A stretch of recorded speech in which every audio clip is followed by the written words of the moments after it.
ദക്ഷിണ ചൈന കടലിൽ ചൈനയുടെ സൈന്യമായിട്ടുള്ള PLA അഥവാ പീപ്പിൾസ് ലിബറേഷൻ ആർമി പിടിമുറുക്കുമ്പോൾ അവരെങ്ങനെ പ്രതിരോധിക്കുമെന്ന് ആലോചിക്കുകയാണ് ഇപ്പോൾ US. എന്തായാലും ബോംബറുകൾ അടക്കമുള്ളവ ചൈനയുടെ അതിർത്തിയോട് ചേർന്ന് ഇപ്പോൾ US വിന്യസിച്ചിട്ടുണ്ട് എന്ന സുപ്രധാനമായിട്ടുള്ള റിപ്പോർട്ടുകൾ നേരത്തെ ന്യൂസ് ഇന്ത്യ മലയാളം തന്നെ പുറത്തുവിട്ടതാണ്. അതിനുശേഷം നേരത്തെ ഹെൽസ്കേപ്പ് സ്ട്രാറ്റജി എന്ന് പറഞ്ഞൊരു സ്ട്രാറ്റജി ദക്ഷിണ ചൈന കടലിൽ വിന്യസിക്കാനായി അമേരിക്ക പദ്ധതിയിട്ടിരുന്നു. അതിനെ കിൽ വെബ് സ്ട്രാറ്റജി എന്ന് പറഞ്ഞൊരു സ്ട്രാറ്റജി ഉപയോഗിച്ച് ചൈന തടയുന്ന കാഴ്ചയും നമ്മൾ കണ്ടതാണ്. ഫിലിപ്പൈൻസിൽ അവർ അമേരിക്ക അവിടെ മിസൈൽ വിന്യാസം നടത്തിയിട്ടുണ്ട്. പ്രധാനമായും തായ്വാനെ 6 മാസത്തിനകം ചൈന ഇപ്പോൾ ആക്രമിക്കുമെന്നുള്ള റിപ്പോർട്ടുകൾ പുറത്തു വരുന്നു. അങ്ങനെ 6 മാസത്തിനകം തായ്വാനെ ചൈന ആക്രമിച്ചാൽ ആ ചൈനയെ തിരിച്ച് കൗണ്ടർ ചെയ്യാൻ ഉടനെ തന്നെ തൊട്ടടുത്ത് വിമാനത്താവളങ്ങളും മറ്റും ഇപ്പോൾ അമേരിക്കയ്ക്ക് ആവശ്യമുണ്ട്. അതുകൊണ്ടാണ് അഫ്ഗാനിസ്ഥാനിൽ അവർ ചൈനയുടെ അതിർത്തിയോട് ചേർന്ന് ഒരു എയർ സ്ട്രിപ്പ് രൂപപ്പെടുത്തിയത് എന്ന റിപ്പോർട്ടുകൾ പുറത്തു വന്നിരുന്നു. എന്ത് തന്നെയായിരുന്നാലും ഇപ്പോൾ ജപ്പാനുമായാണ് അവർ കൈകോർക്കുന്നത്. അതായത് ഈ ചൈനയെ അവരുടെ സകല അതിർത്തികളിൽ നിന്നും വളയാനാണ് ഇപ്പോൾ അമേരിക്കയുടെ പ്രധാനപ്പെട്ട ലക്ഷ്യം എന്ന് പറയുന്നത്. ചൈന ഇതിനെ എത്ര കണ്ട് പ്രതിരോധിക്കും, എത്ര സ്മാർട്ടായി പ്രതിരോധിക്കും എന്ന് മാത്രമേ നമുക്കിത് കണ്ടറിയേണ്ടതായിട്ടുള്ളൂ. എന്തായാലും ദക്ഷിണ ചൈന കടലിൽ PLA പിടിമുറുക്കുമ്പോൾ ജാപ്പനീസ് താവളത്തിലേക്ക് അത്യാധുനികമായിട്ടുള്ള UAVകൾ വിന്യസിക്കാനാണ് ഇപ്പോൾ US തീരുമാനമെടുത്തിരിക്കുന്നത് എന്നുള്ളതാണ് നമുക്ക് മനസ്സിലാക്കാൻ സാധിക്കുന്നത്. ജപ്പാനിലെ ഒക്കിനാവയിലുള്ള കഡേന വിമാനത്താവളത്തിൽ അല്ലെങ്കിൽ വ്യോമത്താവളത്തിൽ US സൈന്യം MQ-4C ട്രൈറ്റൺ നിരീക്ഷണ ഡ്രോണുകൾ വിന്യസിക്കുമെന്ന് ജപ്പാൻ പ്രതിരോധ മന്ത്രി ജനറൽ നക്കത്താനി സ്ഥിരീകരിച്ചിരിക്കുകയാണ് ഇപ്പോൾ.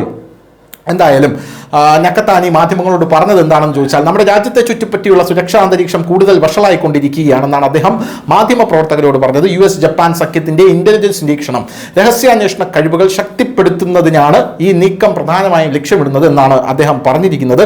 തായ്വാനിലും ജപ്പാന്റെ തെക്കൻ ദ്വീപുകളിലും ചൈനീസ് സൈനിക പ്രവർത്തനങ്ങളിൽ ശ്രദ്ധേയമായ വർധനവ് രേഖപ്പെടുത്തുന്ന ഒരു നിർണായക സമയത്താണ് ഈ വിന്യാസം വരുന്നത് എന്നുള്ളതാണ് ഇതിന്റെ പ്രധാനപ്പെട്ട ഒരു കാര്യമെന്ന് പറയുന്നത്.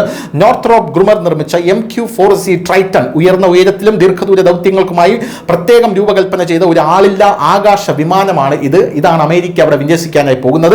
ഈ അത്യാധുനിക വിമാനങ്ങൾക്ക് 24 മണിക്കൂറിനകം മണിക്കൂറിലധികം വായുവിൽ തുടരാനുള്ള ശ്രദ്ധേയമായ കഴിവുണ്ട്. കൂടാതെ 13,700 കിലോമീറ്ററാണ്, അതായത് 7,400 നോട്ടിക്കൽ മൈലാണ് ഇവയ്ക്ക് പറക്കാനുള്ള അല്ലെങ്കിൽ പ്രവർത്തിക്കാനുള്ള ശേഷിയുള്ളത് അല്ലെങ്കിൽ ശ്രേണിയുള്ളത്.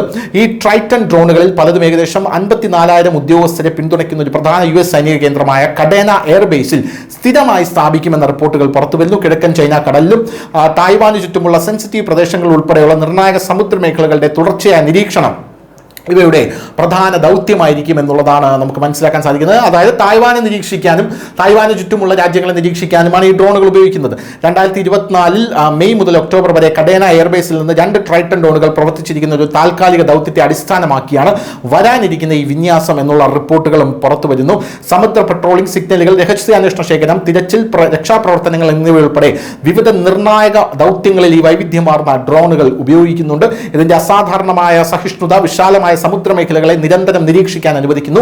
തന്ത്രപരവും ആസൂത്രിതവുമായ നിർണായക ഡാറ്റ ഇത് ശേഖരിച്ച് നൽകുന്നു എന്നുള്ളതാണ് മറ്റൊരു പ്രധാനപ്പെട്ട കാര്യമെന്ന് പറയുന്നത്.